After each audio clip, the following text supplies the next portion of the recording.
Hello বন্ধুরা, স্বাগতম জানাচ্ছি নতুন আরেকটি ভিডিওতে। আশা করি ভিডিওটি শেষ পর্যন্ত দেখবেন এবং আমার চ্যানেলটি সাবস্ক্রাইব করে পাশে থাকবেন। বন্ধুরা, আপনারা নিশ্চয়ই অবগত আছেন যে পাকিস্তান সুপার লিগ চলাকালীন সময় কোভিড-19 ব্যাপক বিস্তারের কারণে খেলাগুলো স্থগিত করা হয়েছিল। এখন তা পুনরায় চালু করে বাকি সব ম্যাচগুলো শেষ করার সিদ্ধান্ত নেওয়া হয়েছে। তো বন্ধুরা, লাহোর ক্যালেন্ডার ভার্সেস ইসলামাবাদ ইউনাইটেডের মাধ্যমে খেলা পুনরায় চালু করা হবে। এই খেলাটি হবে 1 জুন বাংলাদেশ টাইম রাত 9টার সময় করাচি ইন্টারন্যাশনাল স্টেডিয়াম করাচিতে। বন্ধুরা, ভিডিওটি আমি বেশি দীর্ঘ করব না, অল্প কিছু বিষয়ে বিস্তারিত আলোচনা করব যাতে করে আপনাদের বুঝতে সুবিধা হয়। তো প্রথমে দেখে নিই পসিবল প্লেইং 11। প্রথমে দেখে নিই লাহোর ক্যালেন্ডার্সের প্লেইং 11।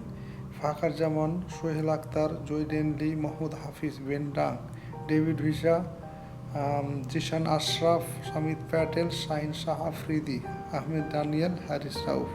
অপরদিকে ইসলামাবাদ ইউনাইটেডের প্লেইং 11-এ থাকবে Colin Munro, Alex Hales, Rohan Nazir, Shadab Khan, Asif Ali, Hussain Talat, Iftikhar Ahmed, Faheem Ashraf, Hasan Ali, Mohammad Wasim এবং মোহাম্মদ মুসা।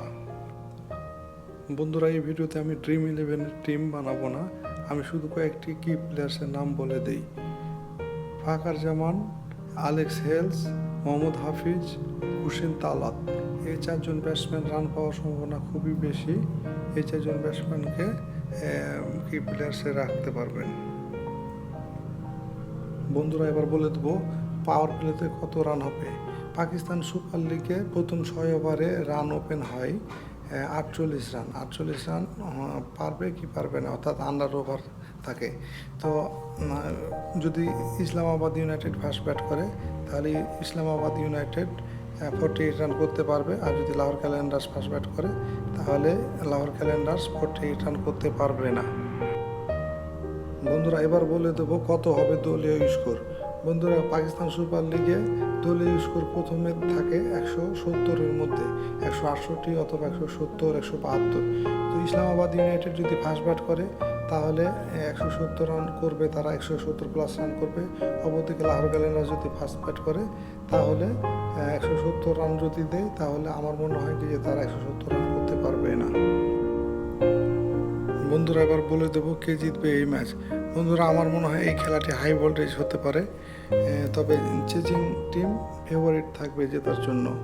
তবে টসের আগে যদি বলেন কে জিতবে, আমার মতে টসের আগে এই ম্যাচটি জেতার জন্য ইসলামাবাদ ইউনাইটেড এগিয়ে থাকবে। বন্ধুরা, আশা করি ভিডিওটি আপনাদের ভালো লেগেছে। অনুরোধ করব বন্ধুরা আমার চ্যানেলটি সাবস্ক্রাইব করে পাশে থাকার জন্য। এতক্ষণ সঙ্গে থাকার জন্য ধন্যবাদ।